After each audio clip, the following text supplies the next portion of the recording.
compartilhar. Então, bom dia a todos. É uma gratidão, uma alegria estar novamente aqui com vocês, participando deste estudo. E hoje nós escolhemos um estudo um pouquinho diferente.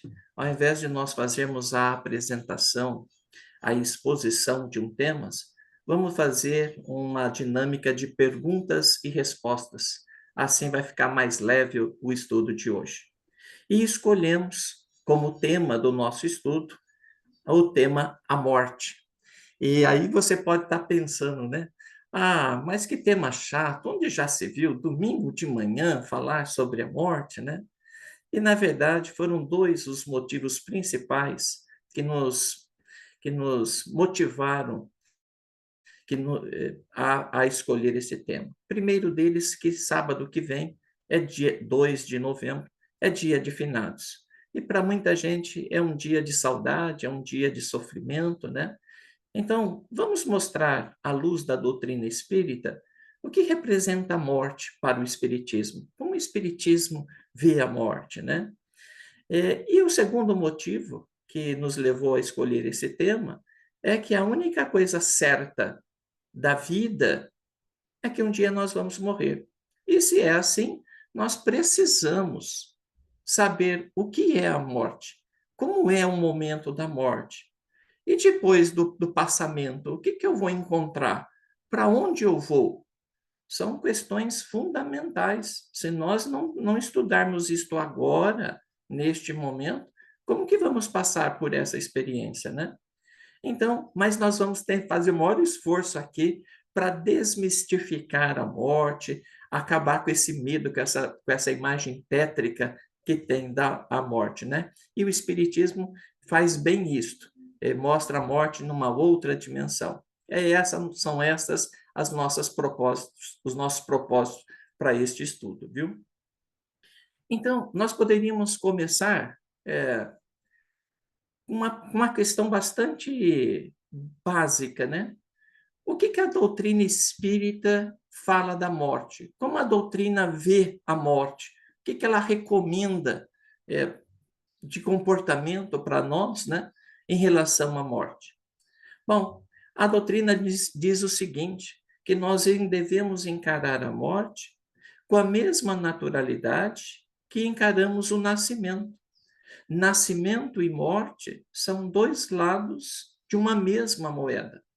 Quando nós vamos reencarnar, deixamos a espiritualidade, partimos da espiritualidade e mergulhamos na carne. E ao morrermos, retornamos ao plano espiritual. Morre o corpo físico, este que vocês estão vendo, mas eu, espírito imortal, sobrevivo à morte do corpo e levo comigo as minhas particularidades, o meu jeito de ser. Então, o Norberto será, na espiritualidade, o mesmo Norberto que quando encarnado, com as mesmas virtudes, com os mesmos defeitos, né? O que morre é só o corpo físico. Nós sobrevivemos aí à morte do corpo. Então, é isto basicamente que a doutrina faz.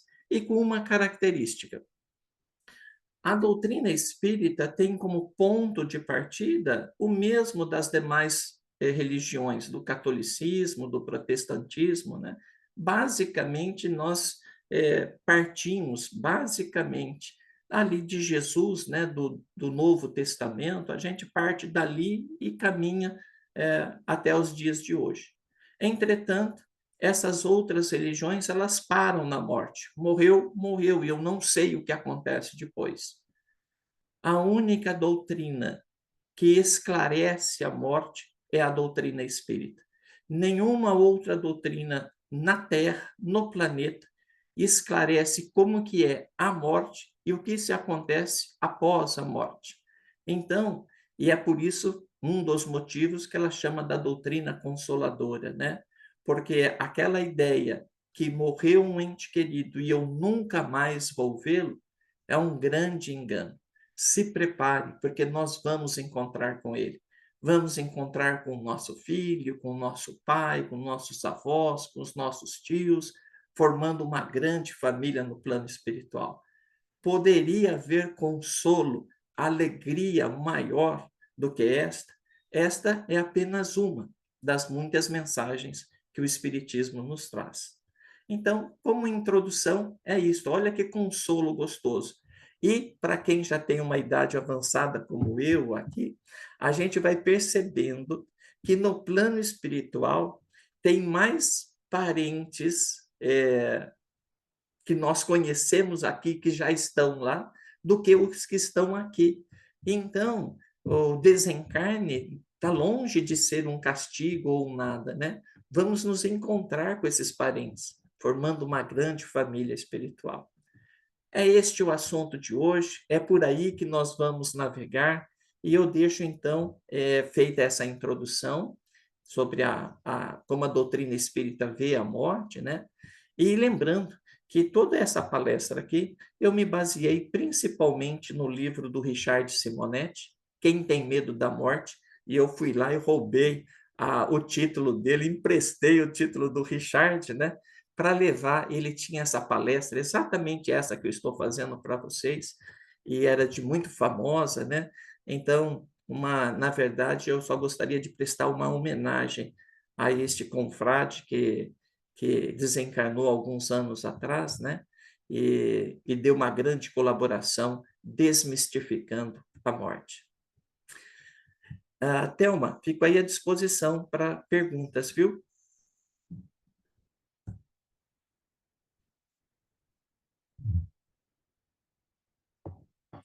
Se alguém de vocês aí quiser, Henrique, por favor, pode ficar à vontade. Posso começar? Pode sim. Eu ia dar honra para uma pessoa, uma mulher fazer, né? Ah, Mas se ninguém se importar, eu vou fazer. claro. De todo esse contexto que foi passado, eu escolhi a pergunta, a 15ª, Aham. que fala assim: as pessoas portadoras de deficiências físicas na Terra, um cego, um surdo, um cadeirante, por exemplo, continuam com a sua deficiência no plano espiritual? E eu fiquei. Excelente. Pode continuar. Não, pois não, Henrique, perdão. Eu fiquei indagando comigo mesmo. Já que o espírito, ele, mesmo desencarnado, ele segue tudo que ele tinha, porque fica no perispírito gravado, eu fiquei imaginando até quando vai ficar ou não fica. Essa é a questão. Excelente pergunta. Se a doutrina espírita é consoladora no sentido de nos informar que quando nós desencarnarmos, conviveremos com os nossos familiares que nos antecederam ao túmulo, ela também é portadora dessa grande mensagem, que as deficiências físicas ou de sentidos, né, que nós temos aqui, são inerentes ao corpo. Eu, espírito imortal, não as tenho. Então, o cego, no plano espiritual, vê, o surdo ouve, o mudo fala, o cadeirante anda, porque a deficiência não é do espírito, é do corpo, né? Acontece, e você falou muito bem, Henrique, que muitas vezes isso não acontece no plano espiritual de imediato. Depende da lucidez espiritual da pessoa que desencarnou, mas que não seja de imediato. Passado alguns dias, alguns meses, com a ajuda dos benfeitores espirituais, ela vai gozar daquela limitação que ela não tinha. Então, ela vai deixar essa limitação e vai gozar de plena saúde. Mais uma coisa boa para que a morte nos oferece, né? As limitações são do corpo e não do espírito. Muito boa.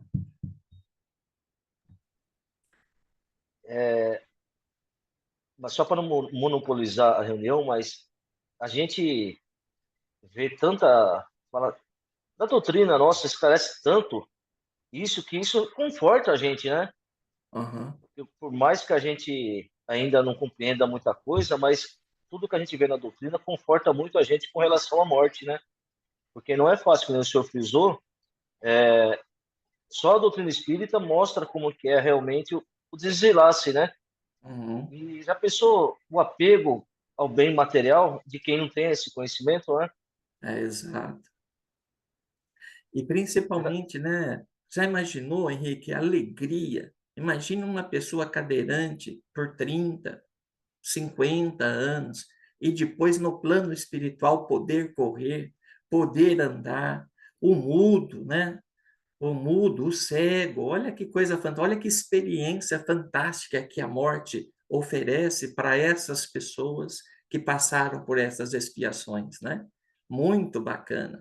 Pessoas que ficaram por um longo curso, por exemplo, numa cama doente, e poder se libertar dessa canseira que é o hospital, desse tratamento, poder gozar de saúde plena no plano espiritual. Olha que maravilha, né?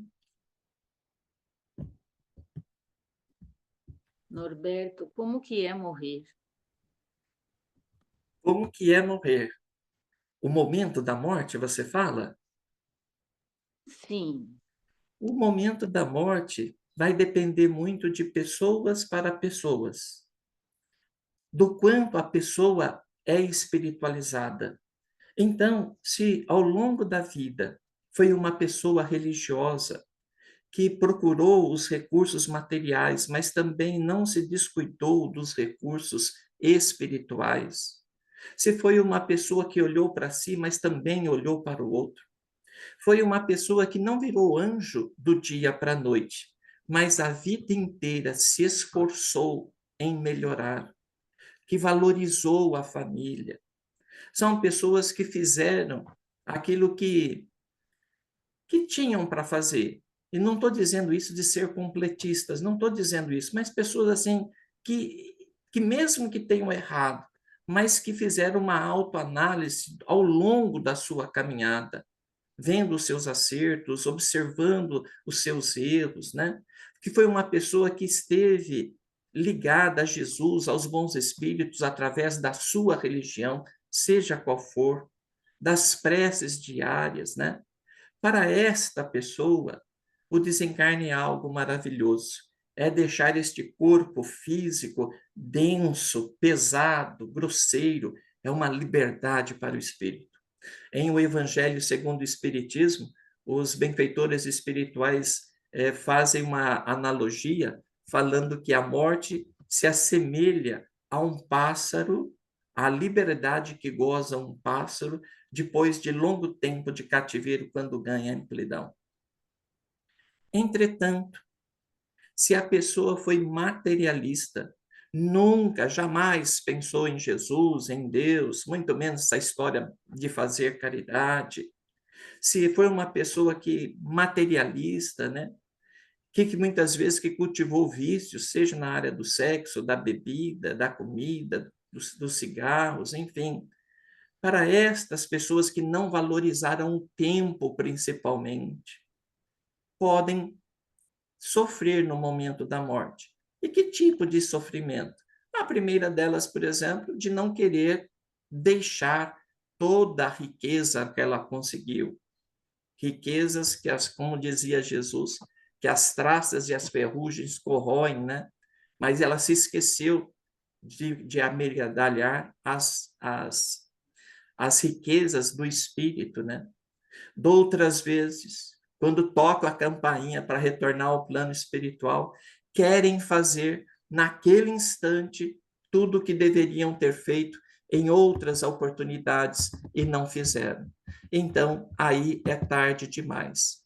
Pode ser que essas pessoas sofram o arrependimento, o remorso de não ter feito aquilo que precisava, semelhante a uma pessoa que ganha na loteria e não vai buscar o seu prêmio dentro do prazo limitado. Aí a pessoa se arrepende barbaramente. É assim, é um sentimento semelhante ao que passa pela pessoa que não aproveitou a jornada, a viagem que ela veio fazer, né? Então, é isso daí. Pode ser prazerosa, gostosa, maravilhosa, libertadora, mas também pode ser um momento de profundo arrependimento, de profundo remorso para aqueles que não fizeram o que deveriam fazer, né? Norberto, você me fez lembrar agora de uma situação assim bem dramática também, que é quando a pessoa morre sem perdoar. Gostaria de falar um pouco sobre como que é morrer sem ter perdoado? Falo sim. Nas nossas reuniões mediúnicas, o principal sofrimento que a gente vê nos espíritos que nós atendemos está vinculado ao arrependimento e ao remorso. Muitos espíritas podem estar sofrendo ali, que quando não foi o meu desencarne, um desencarne trágico, mas nenhum se assemelha à dor do arrependimento e à dor do remorso. E neste contexto, muitas vezes o perdão está envolvido. No centro, há muitos anos, nós recebemos uma jovem que foi lá em prantos e nos procurou e disse assim: eu quero falar com a minha irmã. E eu perguntei: mas aonde está a sua irmã? Ela falou: eu não sei, ela morreu semana passada, mas eu preciso conversar com ela. E disse que vocês aqui conversam com os espíritos. E eu falei para ela que, na verdade, o telefone tocava só de lá para cá e não daqui para lá, né? E ela falou assim: eu passei mais de 10 anos sem conversar com a minha irmã. E eu preciso agora pedir desculpas para ela. Porque não interessa se eu estava certo ou se estava errada. Eu sei que eu fui muito orgulhosa e não pedi desculpas. E eu, então, orientei para que ela pedisse desculpas com o coração, porque conversar com ela não seria possível, né? Mas para você ver o nível de remorso que tem. E nas comunicações de esclarecimento desses espíritos, sempre a questão do perdão é, está envolvida. Perdão, mágoa, ofensa, né? Essa é a maior, são as maiores dores dos espíritos, viu? E o extremo delas, né, Norberto? Que é o desejo de vingança, que é o que cria essa ligação nociva entre o encarnado e a obsessão, né? Uhum. Por A, causa vin- desse. é, a vingança é uma atitude muito lamentável, porque nós, no planeta que nós estamos, que deram o título de um planeta de expiação e prova, eu acho que isso é um luxo. Nós ainda somos, na minha opinião, um planeta primitivo ainda, né? Mas neste planeta que nós estamos, não tem vítimas. Nós, como dizia um confrade nosso aqui do centro, nós não somos flores que se cheiram, né? Todos nós trazemos o nosso comprometimento, a nossa culpa do passado. Se nós trazemos o nosso comprometimento, quem somos nós para fazer justiça com a própria mão, né? Jesus tinha, nesse propósito, Thelma, tinha uma frase que eu sou apaixonado. Jesus falava assim: eu que poderia, por que vos julgais uns aos outros? Eu que poderia julgá-los, não faço, por que os fazeis uns aos outros? Tá vendo?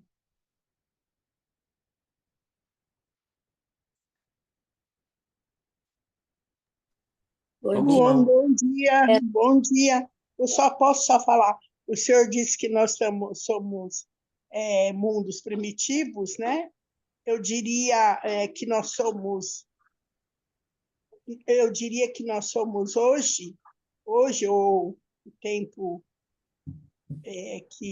que aqui estamos, eu diria que nós somos ainda os fariseus modernos, senhor Norberto. É isso mesmo, querida. Eu bem sei, e aí você tem toda a razão, e bem sei que nós estamos no mundo de expiação e prova, mas acho que é um luxo esse título para a gente. Eu acho que nós devemos dar um passo atrás, viu? Que não está fácil, não. Ana Cristina, você quer falar alguma coisa? Vamos fazer uma pergunta? Você só liga o seu microfone. Desativei. Bom dia. Da lista que você nos encaminhou, eu escolhi E a seguinte pergunta: para o espírito, as sensações da morte natural são diferentes da morte trágica? Boa pergunta. É também assim, ó, vai depender de pessoas para pessoas. Se a pessoa trouxer um pouco de espiritualidade, se ela entender o mecanismo do plano espiritual, observe que eu não estou falando do espiritismo em si, eu estou falando de espiritualidade. Se for uma pessoa espiritualizada, né, e que pensou, que estudou a morte, ela vai reconhecer que na morte trágica, ela muitas vezes só ela pagou algo, né, ou ela experimentou algo que ela precisava vinculada a outras reencarnações, né? E, e ela vai ficar muito feliz por ter passado isso e ter, entre aspas, né, quitado aí um débito do passado, né? Entretanto, se for uma pessoa que não é espiritualizada, uma pessoa materialista, o momento da morte trágica pode traumatizá-la e ela chegar no plano espiritual com este clichê mental da hora do desencarne. Então, é muito comum nas nossas reuniões mediúnicas as pessoas falarem: eu estou me queimando, eu estou me queimando, eu estou. Ainda com aquele clichê mental do momento do desencarne. Ou eu estou me afogando, ou eu estou preso nas ferragens, né? Então, são pessoas aí que não se prepararam, não se espiritualizaram, né? Seja a pessoa entender que a morte trágica, ela poderia, a pessoa que entende, né, ela fala, eu teria que morrer de um jeito ou de outro, e quem morreu foi o meu corpo, porque eu estou muito bem vivo, né? Então, seja uma pessoa esclarecida ou não, a boa história dessa história é que todos nós, no momento do desencarne, seremos ajudados por benfeitores espirituais. Sempre, sempre. Então, para aqueles que chegarem no plano espiritual com essa sensação, com esse clichê, eles serão ajudados no devido momento, de acordo com o seu merecimento, esclarecendo que aquilo lá foi só um momento, que aquilo já passou. Assim como nós, quando passamos por uma situação difícil aí no passado, né? E hoje a gente lembra e fala, olha, que eu passei por aquilo lá, mas não traz traumas mais sobre aquilo, né? Então, pode ser um trauma, mas sempre ele é passageiro. Como diz Chico, né? Tudo passa, tudo passa. E a propósito, viu? Foi quem que perguntou para mim? Foi a Alessandra, né? Foi isso? Sou eu, Ana Cristina. Ana Cristina.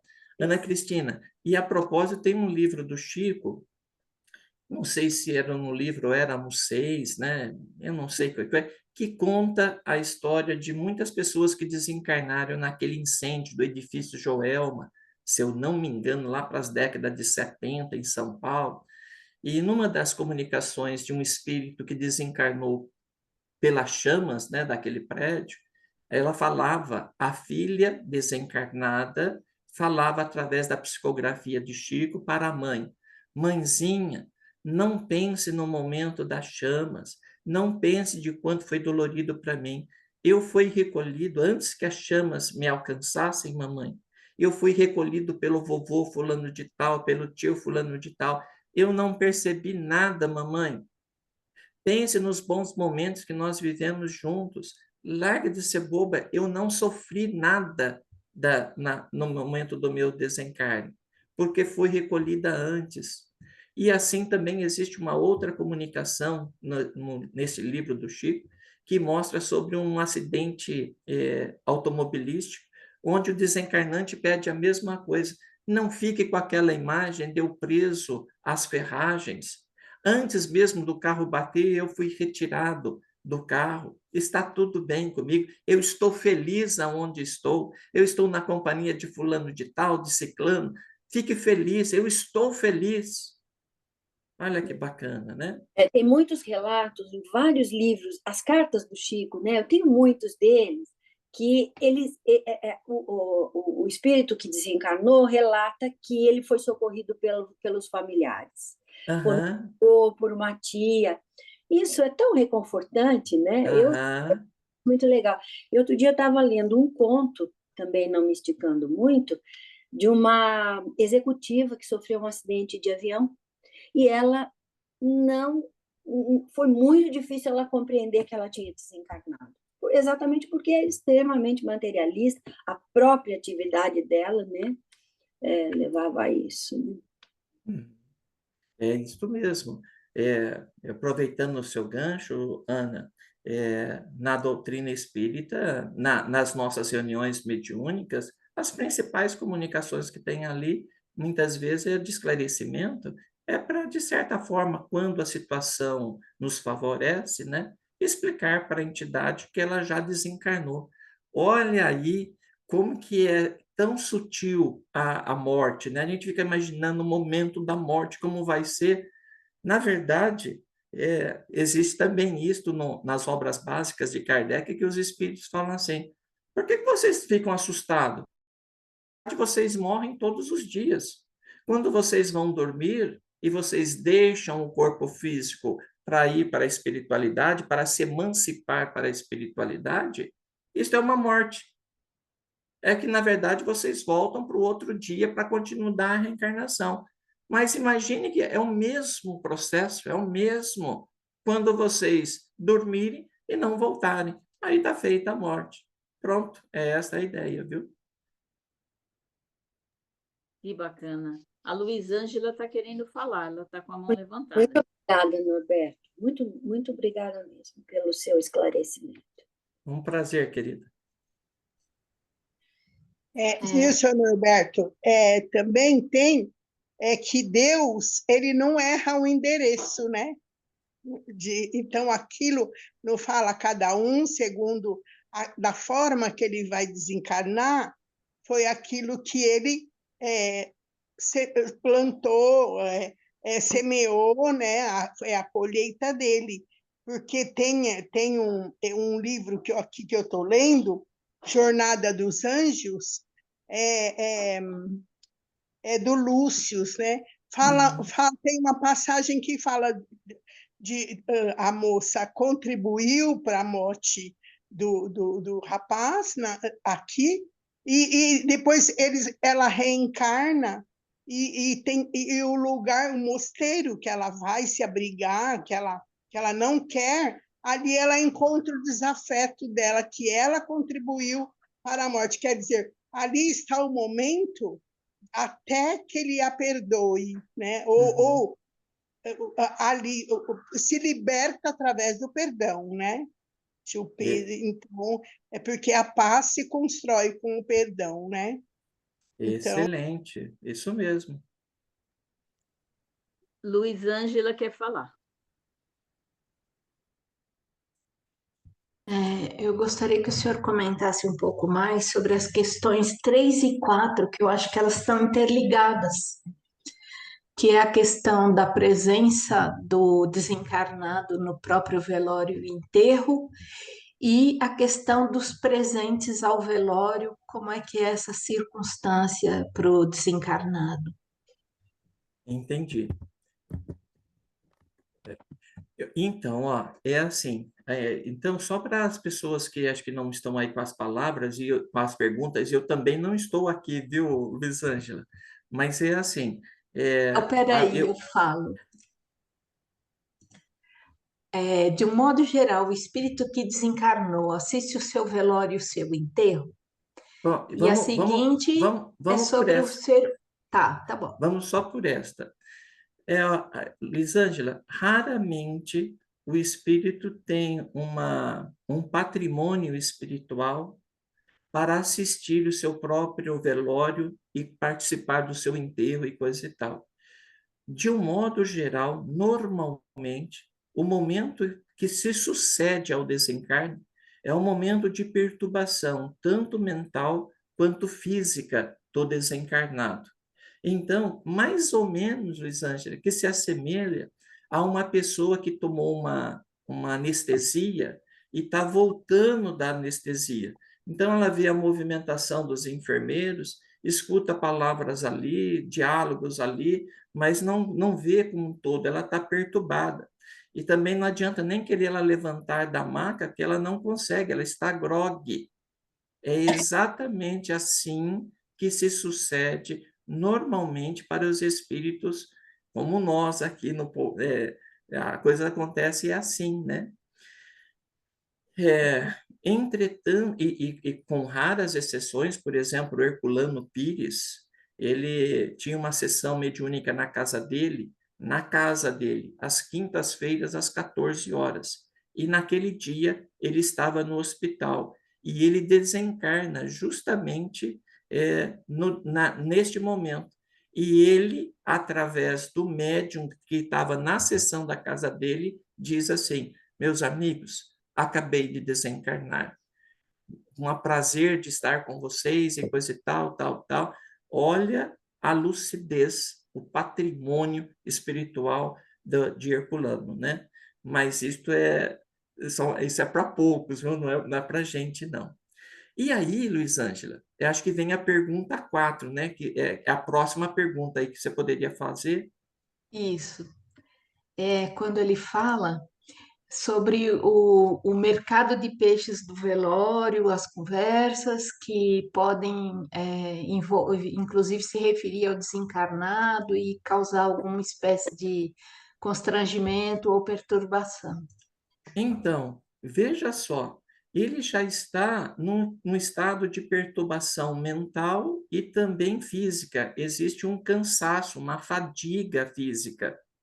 Eu já dei o exemplo aqui da pessoa que está, é a mesma condição da pessoa que está saindo de uma anestesia, né?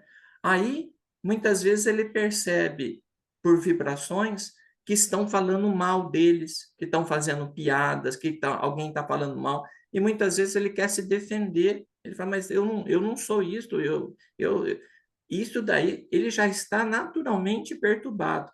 E se perturba ainda mais por comentários desprovidos, desnecessários, inconvenientes da nossa parte. O velório é um momento de recolhimento, de respeito ao desencarnado. Se você for ao velório para ficar fazendo piada, fazer gracinha, ou o pior, falar mal do desencarnante, não vá, fique em casa. Eu estou falando verdade. Eu participei de um velório, não está fazendo 30 dias aqui em Bauru, e nem sei se vocês vieram ao velório. No velório tinha cerveja e uísque. Foi aqui em Bauru, não faz 30 dias. Então, eu fiquei bobo de ver aquilo lá. E o pessoal tomando cerveja e uísque. E eu peguei, eu olhei, aí o pastor, não, o morto que pediu que quando ele morresse, que servisse isso daí, né? Bom, eu achei bastante lamentável e talvez uma coisa boa que teve neste velório. Mas ninguém falava mal do morto. Só havia elogios para ele. Esse é um aspecto favorável, né? Mas não sei, do ponto de vista vibracional, sabe aquele momento que você quer silêncio e está todo mundo conversando e aquilo vai te enchendo a cabeça? Pode ser que o espírito desencarnado tenha se arrependido de ter pedido, de ter falado, de ter uísque, cerveja e música. Tinha 3 coisas lá no velório dele, né? Então tem isso. De um modo geral, eu esqueci do nome que está falando, da pessoa que fez a pergunta. De um modo... Quem? Luiz Ângela.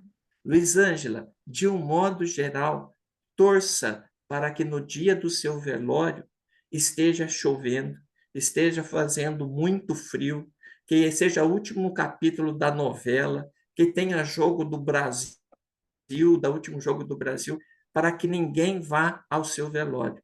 Acredite, melhor assim, que nós não sabemos nos comportar em velórios. A outra coisa, aquela coisa de antigamente, graças a Deus que hoje não tem mais, de você passar a noite no velório, é uma grande besteroide. Velório, se você quiser ir, você vá, faça uma prece, se despeça do espírito desencarnado ali e vá embora. Não é lugar para ficar marcando o passo ali ou ficar ali sem fazer nada, né? Porque eu já penso como o senhor acabou de dizer. Eu ver, pelo menos os velórios em que eu não tive como não ir, eu preferia não ter ido, mesmo sendo uma circunstância em que eu não poderia deixar de ir, né? Então, eu penso que é muito desagradável mesmo e desconfortante. Eu acho que se a gente não tem nada de bom para oferecer, é melhor ficar em casa. Concordo plenamente. E velórios sumários, né? De curto período mesmo, só ali para, talvez até para uma satisfação da sociedade, muito mais do que da família e do Uhum. desencarnante, como o senhor colocou aqui, né? E assim, desculpa, eu queria fazer mais uma pergunta. Claro, querida. Sobre a questão da doação de órgãos, que são a 16 e 17. A 16, a doação de órgãos pode trazer algum, acho que transtorno para o desencarnado que doou os órgãos, né? E Uhum. como a doutrina espírita vê a eutanásia? Bom, vamos primeiro na parte de se a doação de órgãos pode trazer algum incômodo, algum transtorno para o espírito que doou, né? Porque para que haja doação dos órgãos, é necessário que exista a morte cerebral, mas o coração ainda bate. E se você considerar que a morte física quando que acontece a morte física? Em duas circunstâncias. Quando o coração deixa de bater e quando cessa os estímulos para o cérebro. A pessoa morreu. Mas a pessoa desencarna quando os laços perispirituais, nós temos centros energéticos, para quem não é afeito ao assunto, quem está começando é um neófito na doutrina, né?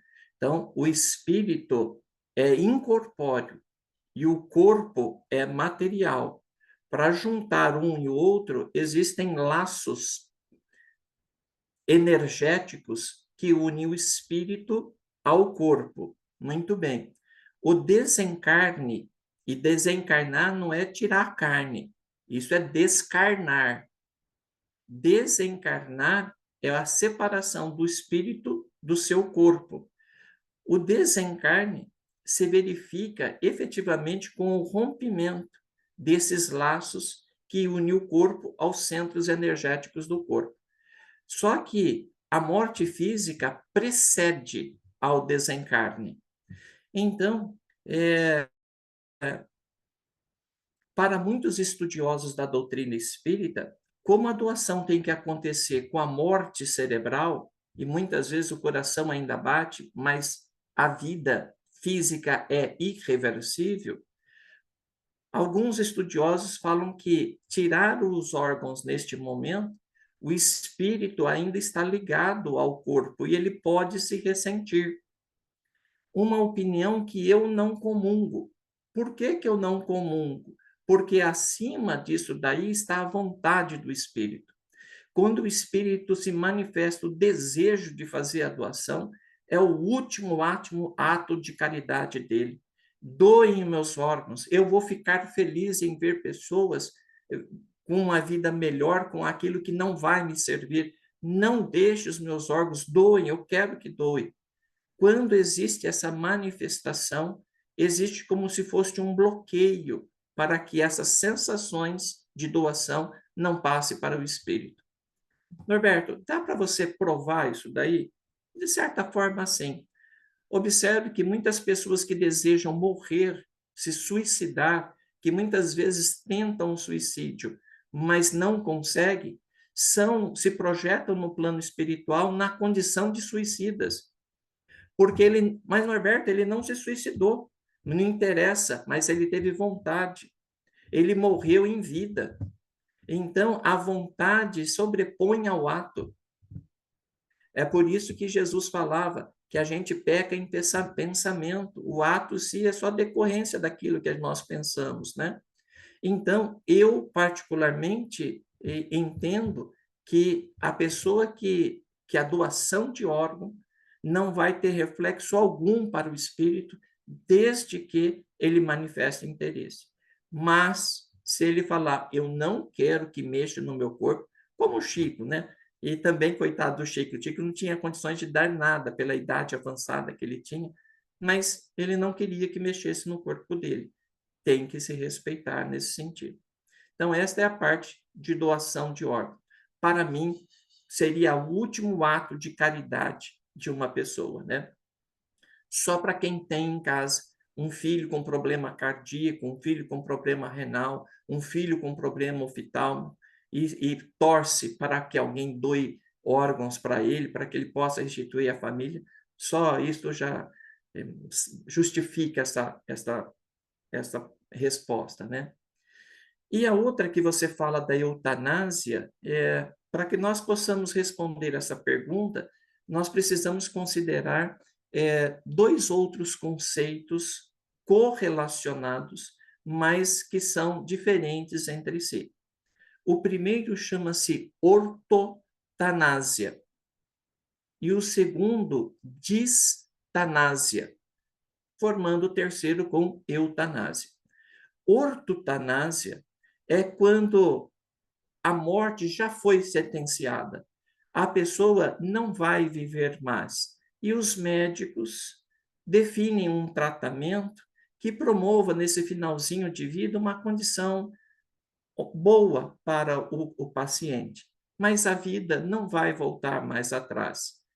São os conhecidos tratamentos paliativos, né? Isto é a ortotanásia. Não se investe no paciente, porque o corpo já não sustenta mais, só dá conforto nos momentos derradeiros.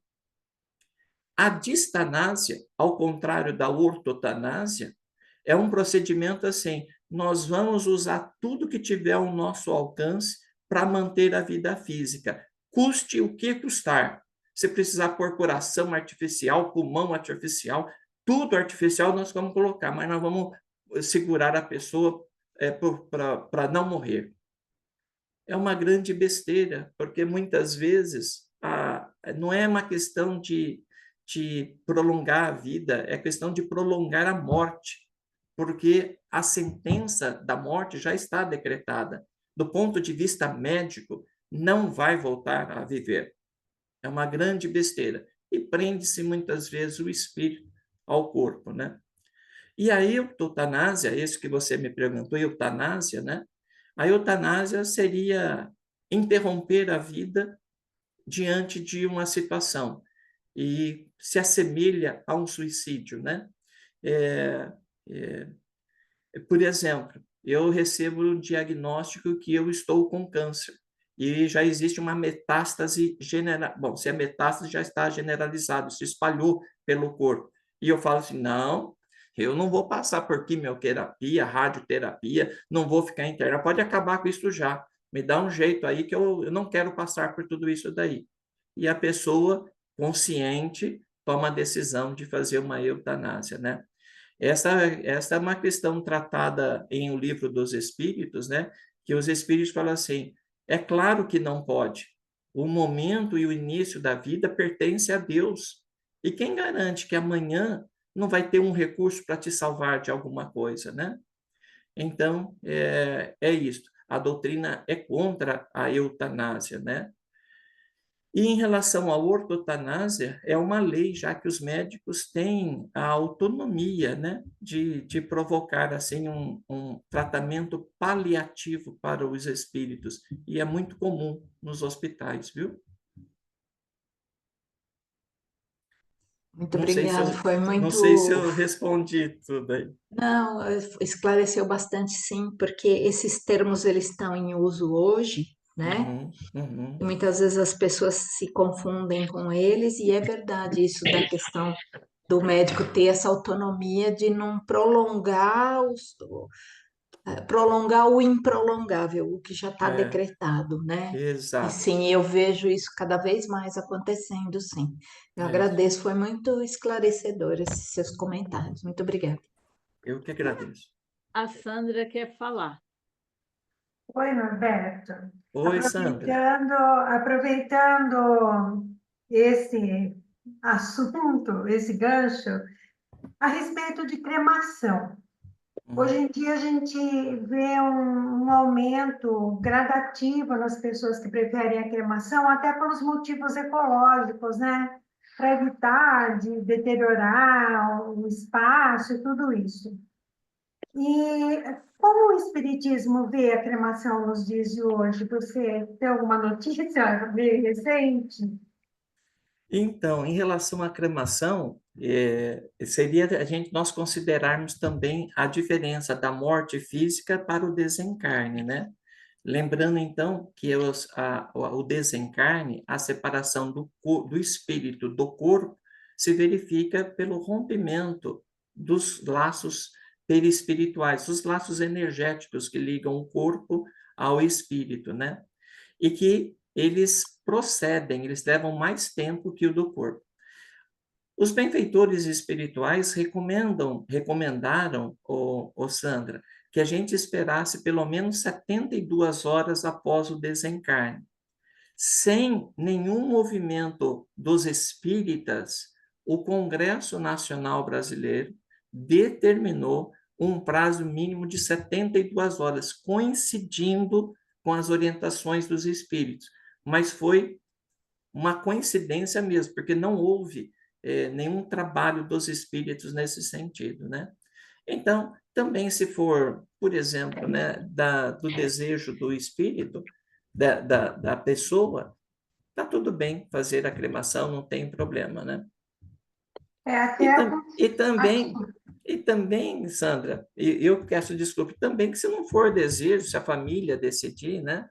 Porque, mas e se o espírito ressentir? Imagine essa hipótese, né? Do espírito ressentir o calor do forno, né? Mas se não acontecer isso, de repente pode se ressentir dos vermes comendo na cova, né? Para que isto não aconteça nem de um lado, nem de outro, a grande orientação é espiritualizar-se, enxergar-se como um espírito imortal. Isto é tudo, né?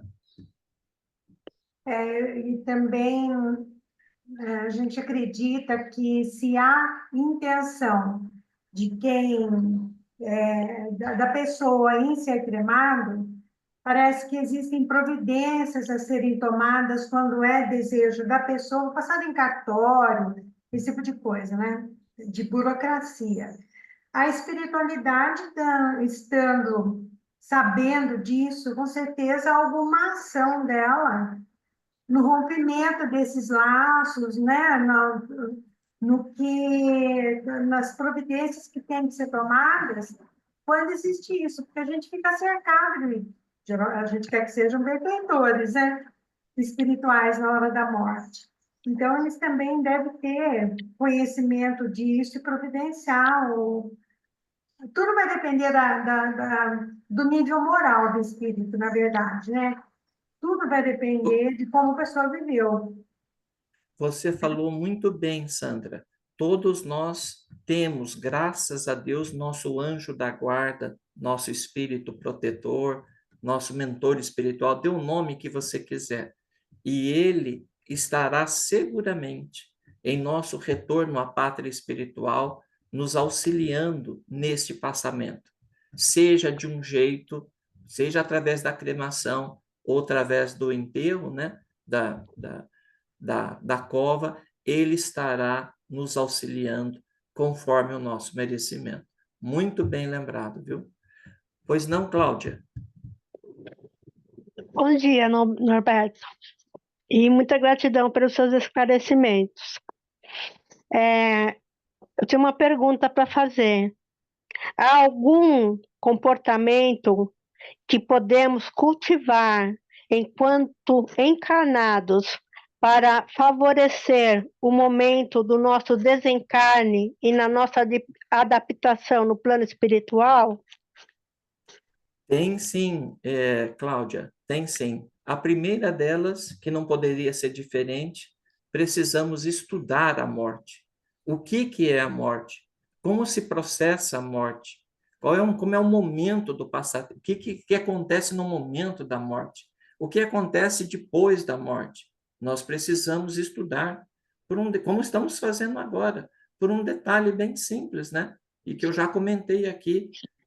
A única coisa certa na vida é que nós iremos morrer. Então, nós precisamos saber como é que é isso daí. Primeira coisa. A segunda coisa a fazer, Cláudia, é que nós possamos nos olhar como os espíritos imortais. Nós estamos aqui, não é para ficar eternamente aqui, nós estamos só de passagem. Então, se nós nos preocupamos com os tesouros materiais, precisamos também pensar dos nossos tesouros espirituais, nos enxergar como espírito, nos espiritualizarmos, independente da religião. É isso que nós precisamos. Fazendo isto e tendo esforço em praticar o evangelho, em atitudes cristãs, esforço. Ninguém está falando para ser Jesus aqui, para virar anjo do dia para a noite, nós não vamos conseguir. Mas havendo um esforço para ter uma vivência evangélica dentro de casa, uma vivência evangélica no trabalho, na sociedade, um esforço na casa espírita, isto basta, vai dar tudo certo. Tenha certeza disso, viu? Muito obrigada.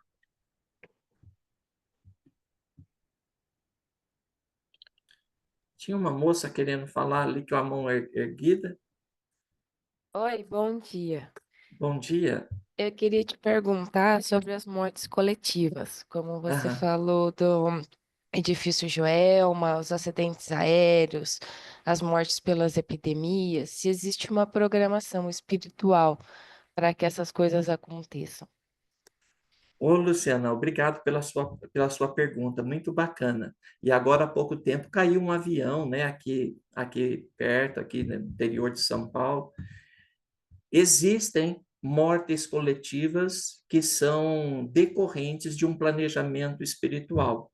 Então, existe um desencarne coletivo. Entretanto, Luciana, nós não podemos generalizar e afirmar que todo desencarne coletivo necessariamente está cumprindo uma programação espiritual. Não é assim que as coisas acontecem. Bom,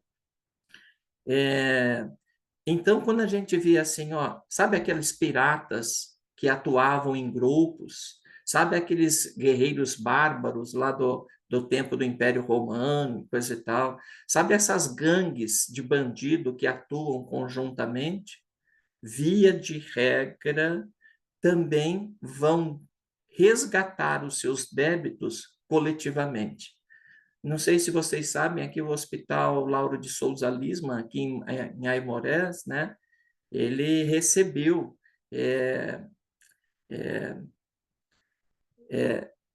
os guerreiros, os bárbaros, né? Que derrubaram o Império Romano. Então, essa é uma palestra do Jesus Gonçalves que a gente tem, né? Então, eles também vieram aqui espiar coletivamente. O Covid que nós passamos agora, né? Muitas vezes são expiações coletivas. Mas, mais uma vez, viu, Luciana, não façamos da lei de causa e efeito a lei de talião, do olho por olho, dente por dente. São coisas distintas, tá? Norberto, será que eu posso falar? Claro, querida. A Ivone estava... Obrigado. Vou falar rapidinho, senão sou interrompida, viu? Mas é ligado com a mensagem que o senhor está nos passando. O Chico, ele nos disse que todos aqueles que foram da Boate Kiss são aqueles romanos que colocaram os cristãos no circo, sabe, que pegou fogo lá, aquela situação. Então, todos aqueles são espíritos que já estavam ali no tempo de Roma e ali resgataram. Tem outro bem esclarecedor. Um senhor, ele era ateu, não acreditava em Deus, né? Aí passou uma pessoa da rua, pediu auxílio a ele, uma esmola, assim, sabe? E ele deu assim, deu sem, sabe? Deu mecanicamente, assim, deu. Aí passou um tempo, uns 2 meses, esse moço que foi ajudado, ele desencarnou. E esse outro que deu a esmola iria pegar um avião, não sei se o senhor já sabe disso. Ele ia pegar um avião, só que apareceu, materializou aquele espírito que ele deu um auxílio e começou a conversar com ele, cumprimentou, conversou, e ele olhava no relógio que ele precisava pegar o avião, e o outro segurando ele, sabe? E ele ficou até meio irritado. Ele ficou até meio irritado que o outro sentiu que o outro estava atrapalhando, né? Aí, quando o avião partiu, o espírito desapareceu, né? E ele ficou irritado, voltou para casa. Aí ele soube que assim que o avião foi, ele explodiu no ar. Ele explodiu. Esses casos acontecem mesmo, né? Só nós não podemos, assim, generalizar. Uma coisa que é lamentável também, veja bem, eu não estou dizendo que o Chico não tenha dito isto que você nos reportou, mas hoje em dia todo mundo quer ser amicíssimo do Chico, todo mundo fala que Chico falou isto e aquilo, e não é verdade, só que é projeção, isso é uma maldade em nome do Chico, né? Então, e também, mas não estou dizendo que o Chico não disse isso, eu estou dizendo só um convite para todos nós separarmos bem o joio do trigo, né?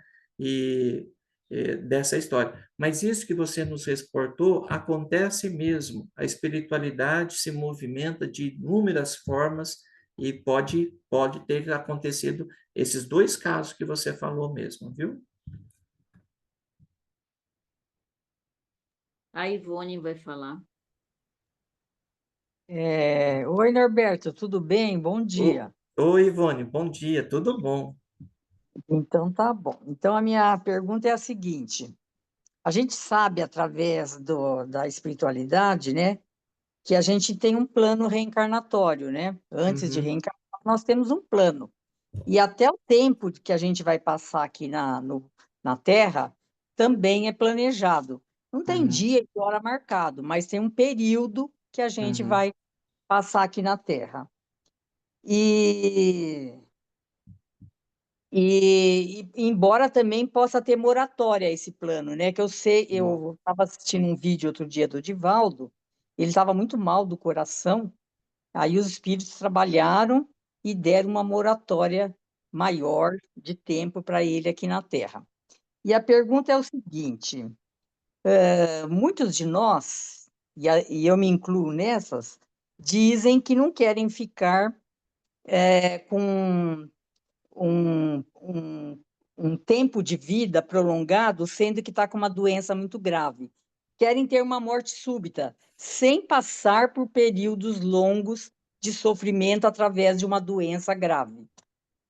Isso é legal, a gente querer morrer logo, ter uma morte súbita, ou eu sei até que não, ou ter uma vida prolongada de sofrimento através de uma doença. Se a gente perguntar, né, Ivone, todo mundo fala assim, eu quero ter um infarto fulminante, ó, pum, não quero morrer desse jeito, não quero sentir dor, não quero sentir nada, né? Mas é um ledo engano. Mortes assim não são preferíveis à morte prolongada, porque quando existe uma morte prolongada, o corpo vai definhando, vai perdendo a vitalidade. A pessoa vai se preparando para o plano espiritual.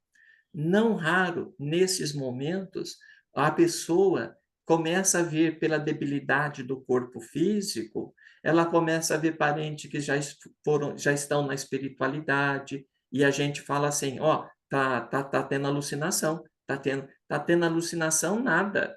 Ela está vendo realmente a presença de entes queridos que estão ali auxiliando, né? E com isso, com essa debilidade, os laços perispirituais que ligam o corpo ao espírito vão se enfraquecendo, vão facilitando o desencarne, e se bobear, ainda encarnada, a pessoa vive mais o plano espiritual do que o plano terreno. E aí a passagem é mais tranquila do que se pode imaginar. Do contrário, quando você está em plena vitalidade, e se você tem um infarto fulminante, muitas vezes você se projeta no plano espiritual e, dependendo do seu grau de espiritualização, você nem percebe que se morreu. E a pessoa fala, não, eu preciso trabalhar. Ah, a gente vai para a reunião mediúnica, a gente vê isso. O espírito falando, olha, eu estou perdendo tempo, eu preciso ir para o trabalho. Que horas são? Que horas são? Eu preciso do trabalho. Ele não sabe que ele desencarnou, né? Então, eu sei que é difícil, que a gente dá trabalho para os familiares, mas do ponto de vista espiritual, é preferível uma morte homeopática ao longo do tempo, viu? Viu? A outra questão que eu gostaria de falar é sobre a melhora da morte. Você me dá licença só um minutinho? Eu queria falar que você também está respondendo, Norberto, uma pergunta que uma colega colocou no chat, que pergunta se é favorável, é uma preparação para o espírito o fato dele ficar em coma por algum tempo antes de desencarnar. É sim, muitas vezes, olha, é assim, observe como é a coisa interessante, muitas vezes é um estágio necessário e programado pelos benfeitores espirituais, ponto final. Doutras vezes é consequência do nível de materialismo que tem a pessoa. Ela não precisa ficar aqui para fazer mais nada, mas ela não quer deixar tudo. Eu não posso, eu preciso. É apego aos bens materiais. Não tem nada de espiritualidade. Não se preparou para a morte. Vai definhando, vai dando trabalho para os filhos, para os entes queridos. É apego aos bens materiais, né? E não querem morrer por nada. A ignorância da morte também tem esse viés. Quando saber se é uma coisa ou é outra? Nunca. Você não vai saber. Não. De repente, você pode saber assim, né? Você pode saber assim. Este ente querido, ele é materialista, ele é egoísta, ele é... Quando a pessoa não dá nada para ninguém, né? Fica pegando tudo. Se pela de medo, tem uma gripe, se pela de medo de morrer. Então, muitas vezes, se isso acontecer com uma entidade assim, se ele ficar agonizando, uma pessoa com esse comportamento em vida agonizar, muito provavelmente não tem a programação espiritual nenhuma ali. É fruto da educação dele, daquilo que ele plantou, né? É assim. Mas, de outras vezes, pode ter um problema kármico, sim. Roberto, a minha pergunta seguinte é: a pessoa está desenganada, né? Já em estado, os médicos já decretaram a falência dos órgãos, tudo, mas de repente ela tem uma melhora, que a gente chama melhora da morte, né? A gente até sabe por que isso, mas gostaria que você comentasse um pouquinho sobre a melhora da morte. Tem muita gente que fala, né, Ivone, que isso é coisa de velho, né? Porque isso é coisa de velho, das caduquice dos velhos de antigamente, que falavam da melhora da morte, né?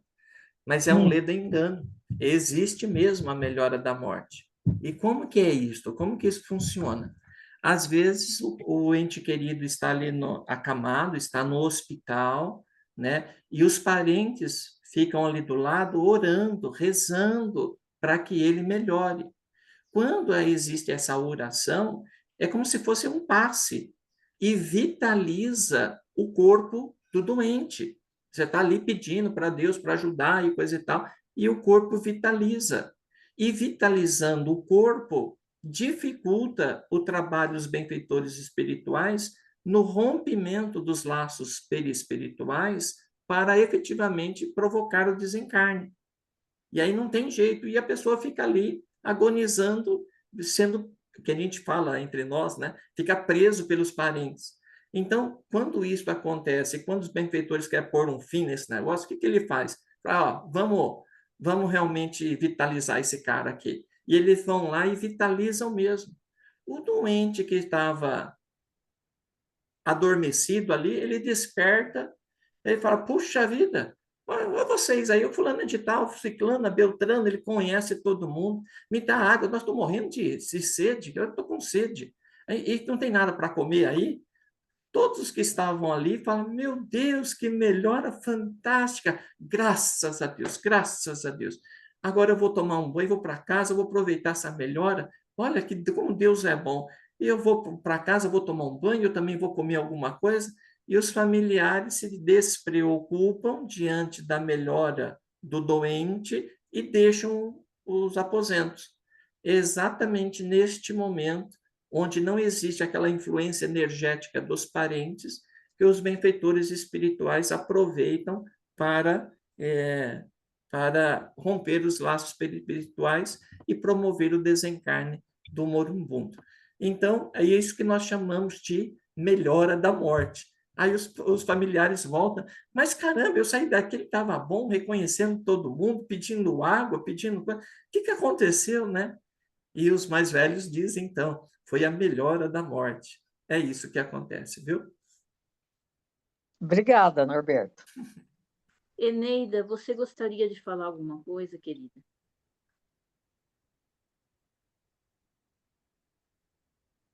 Liga teu som. Liguei. Então, eu quero fazer uma complementação, que eu vivi esse momento, não sei se eu vou voltar atrás, mas eu vivi esse momento de cuidados paliativos com meu pai.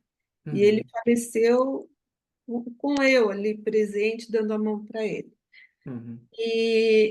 E aí, ele foi uma pessoa que, embora tenha ficado muito tempo acamado, ele nunca pensou na morte, sabe? Ele não tinha desejo, falava assim, me enterra, ou crema. E ele nunca falou, me enterra junto com a minha mãe, né? Me enterra junto com a minha mãe ou com a tia que criou ele. E aí, quando foi velório, tá? Eu e meu irmão decidimos cremar. Porque eu falei assim, eu não tenho estrutura para ir no cemitério, sabe? E aí eu falei, cremamos. Mas eu falei, e aí isso sempre ficou assim dentro de mim. Falei, o que eu fui fazer, né? Ele não tinha um desejo. Então, eu tinha um sentimento assim, meio que de culpa. Eu falei, nossa, foi cremado, não sei o quê. Embora a gente tenha feito uma homenagem muito linda para ele quando jogamos as cinzas. Então, isso ficou, e eu acho que hoje a palestra esclareceu, né? Quando falou, foi desejo os filhos podem desejar, se bem que ele já tinha ido há muito tempo, antes de desencarnar mesmo, ele já tinha ido embora.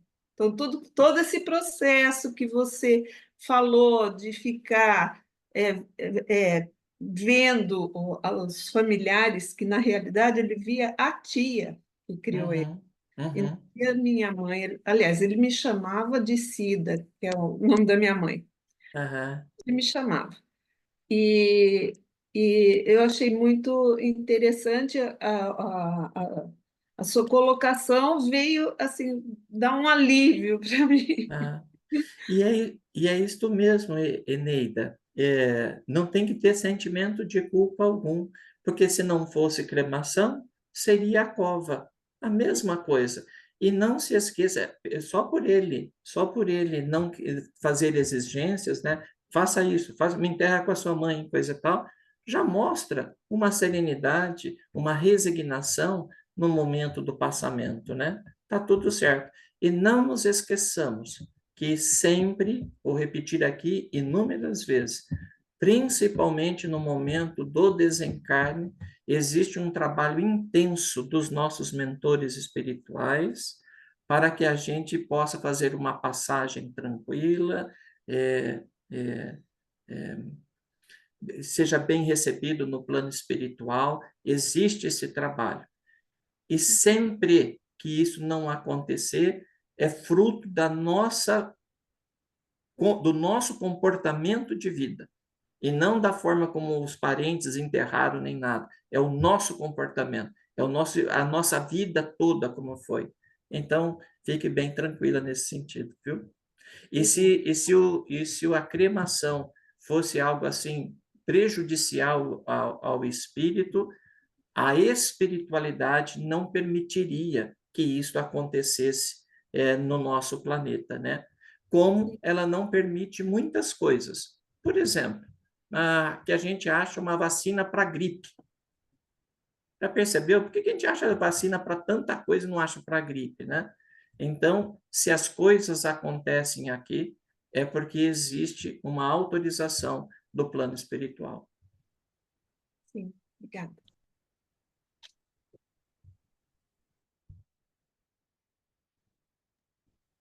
E você, Marli, que está tão quietinha?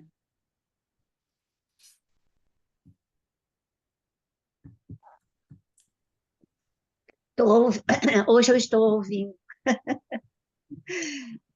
Ouvindo e aprendendo cada vez mais. Norberto, eu não vou lembrar agora.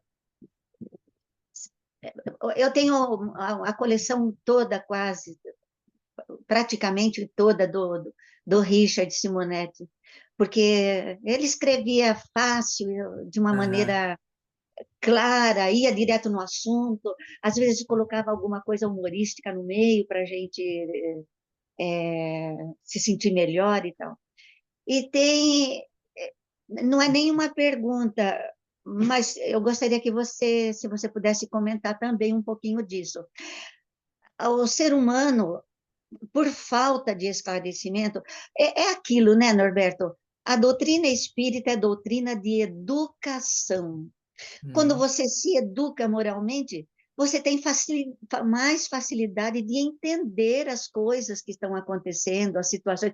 E tem coisas que a gente pensa, bom, nesse exato momento, eu não tenho condições de entender, mas esse entendimento, com toda certeza, eu vou ter daqui a algum tempo, quando eu tiver mais maturidade emocional, mais maturidade espiritual, tal, tal.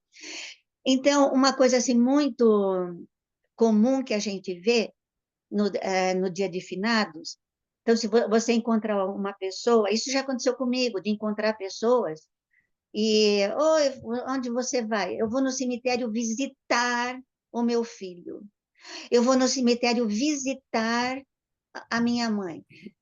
E graças a essa doutrina, a gente sabe, ele não tem filho, nem mãe, não estão ali, graças a Deus que não estão ali. Mas é uma educação nossa, é uma cultura nossa, assim, tão primitiva, né? Eu vou imagine. Agora, coloca na cabeça dessa pessoa, imagine, seu filho não está lá, sua mãe não está lá, seu pai não está lá. Faz prece em casa que você ganha mais.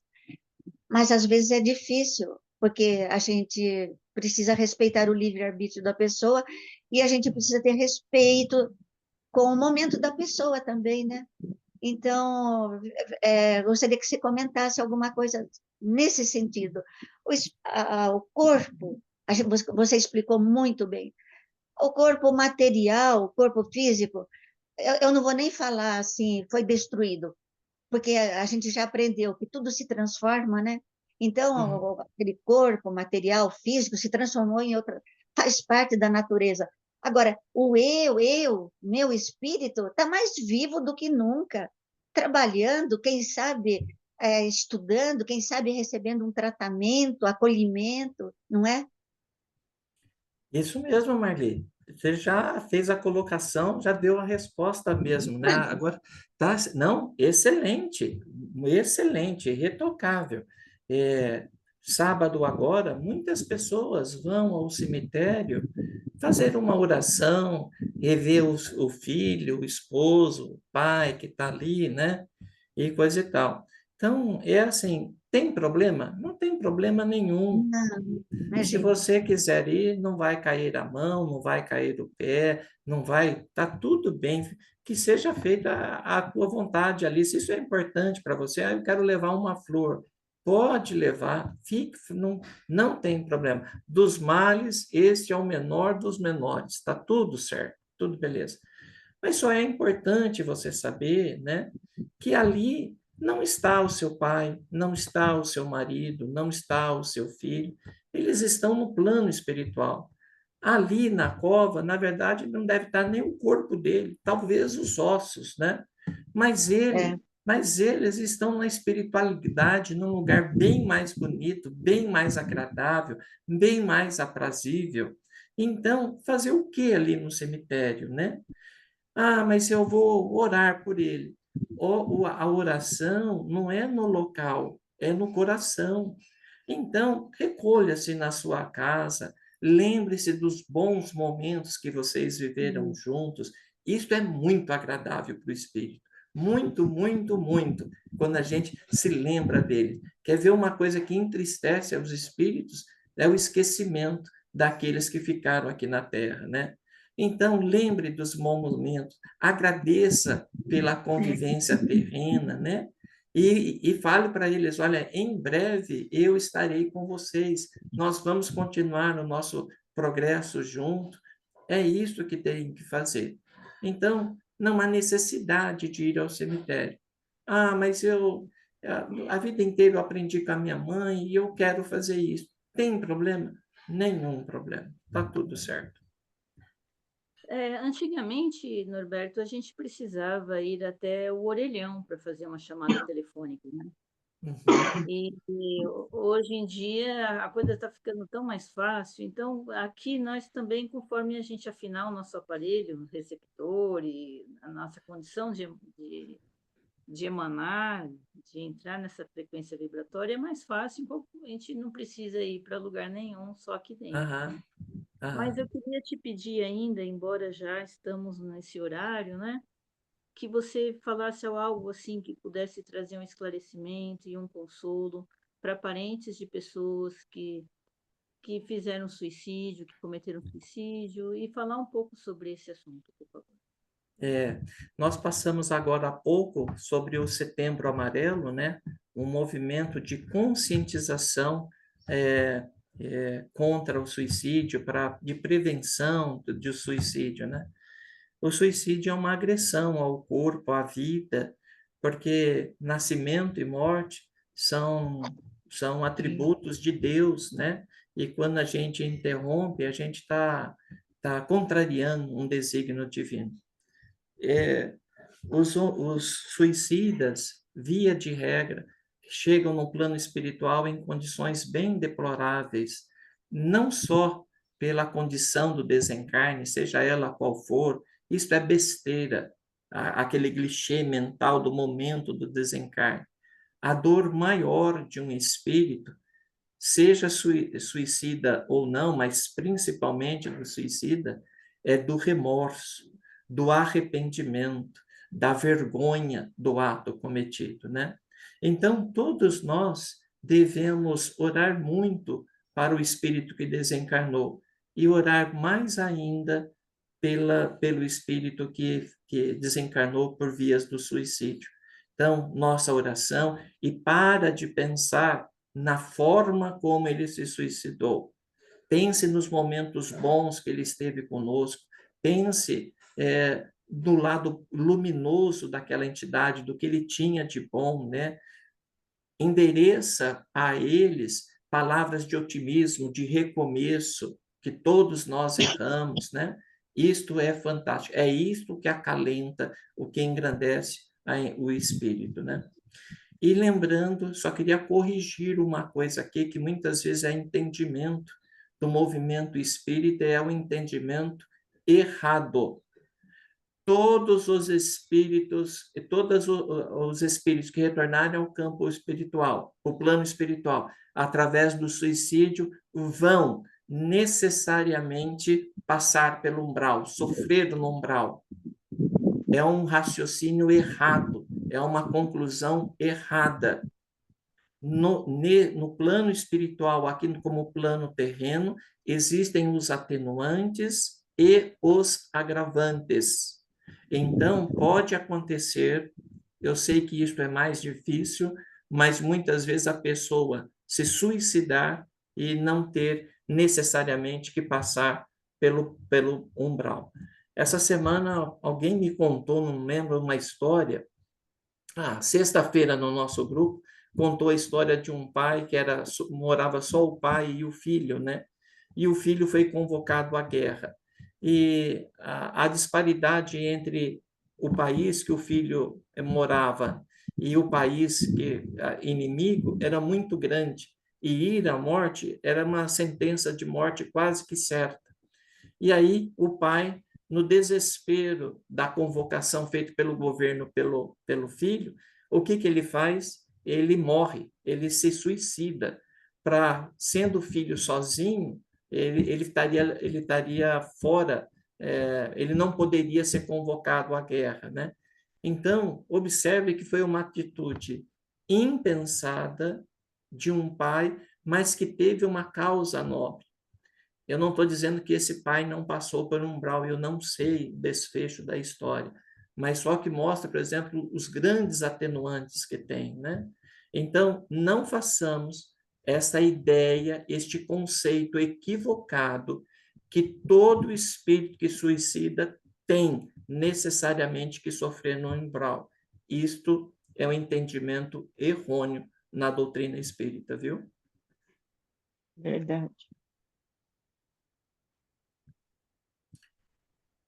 Encerramos? E você teria notícias para a gente se é real sobre Maria de Nazaré ser a responsável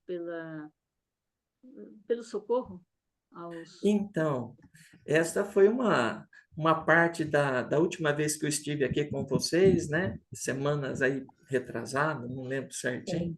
Eu contei sobre uma passagem na palestra do Haroldo Dutra, intitulada Maria de Nazaré. E ele conta nessa palestra, eu não sei de onde que ele tirou, de qual referência, mas vindo do Haroldo, sempre é uma fonte bastante segura, de bastante crédito, né?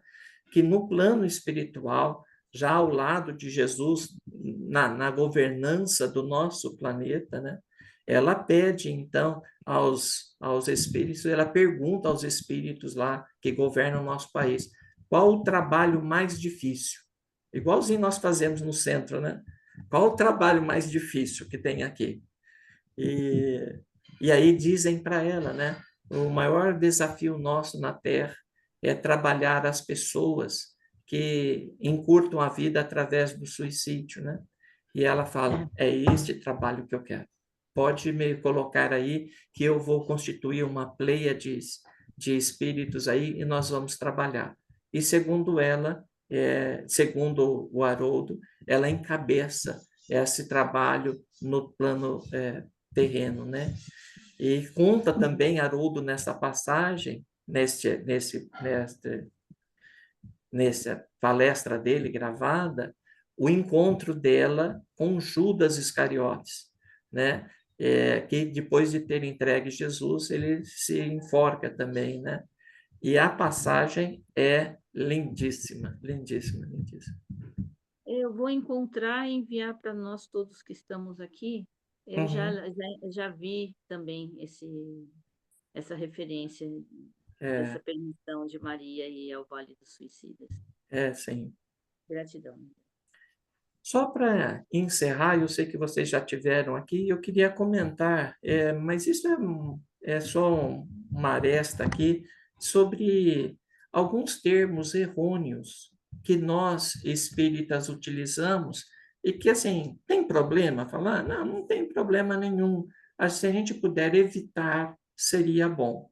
Então, o primeiro termo, que não é muito apropriado aos conceitos espíritas, é quando você fala uma frase assim: eu perdi meu pai há 7 anos.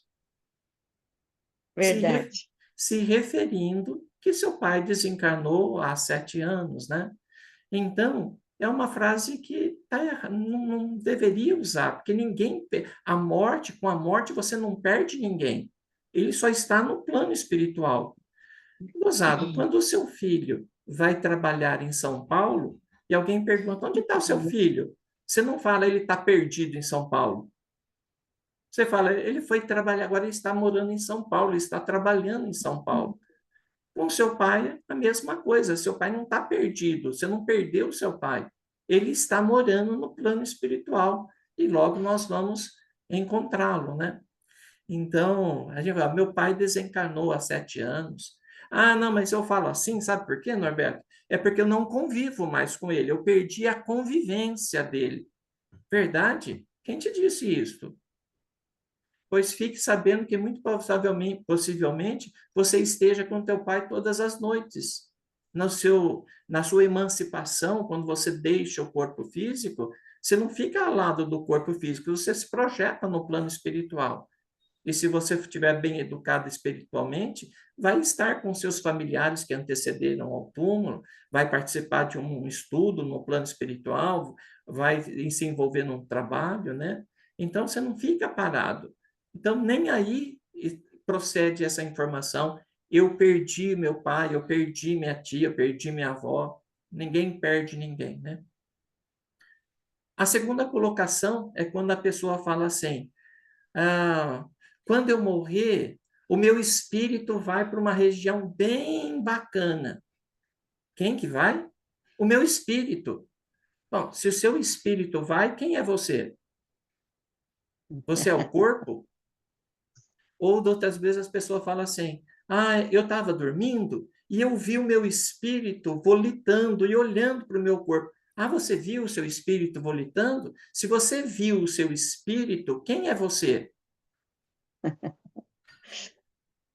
Então, essa história, o meu espírito, o espírito dele, está errado. Então, nós deveríamos falar assim: eu, quando morrer, vou me projetar numa região assim. Eu, desdobrado do corpo, vi o meu corpo, eu volitando, vi o meu corpo repousando. Então, o espírito sou eu, não é o outro, não é alguém que está no bolso. O meu espírito, é porque meu espírito é assim. Mas, se o seu espírito é assim, quem é você? Às vezes nós achamos que nós somos o corpo, né? Invertemos a bola. É isso. Gente, muito obrigado por mais esta oportunidade. Espero que vocês tenham perdido um pouquinho o medo da morte. Se vocês falarem que agora estão mais com medo, olha, piorou. Não valeu minha vinda aqui. Mas a morte é uma bênção. É que nós, muitas vezes, não interiorizamos. É uma bênção para nós. É uma bênção. Poder nos reunir com a nossa família no plano espiritual. E nós não falamos aqui muitos assuntos importantes, né? Será, eu falei agora, me lembrei, será que quando nós desencarnarmos, nós vamos nos juntar aos nossos parentes que nos antecederam ao túmulo? Não sei. Agora eu acho que nós precisamos procurar essas e outras questões, né? Para a gente poder ver. Mas a morte... Uma outra palestra, Norberto. A morte, na verdade, não separa os laços de família, une. A nossa vida verdadeira não é esta que nós estamos. Aqui é a exceção. Se a gente puder dizer assim de vida verdadeira, é a vida no plano espiritual. Passamos muito mais tempo lá do que aqui.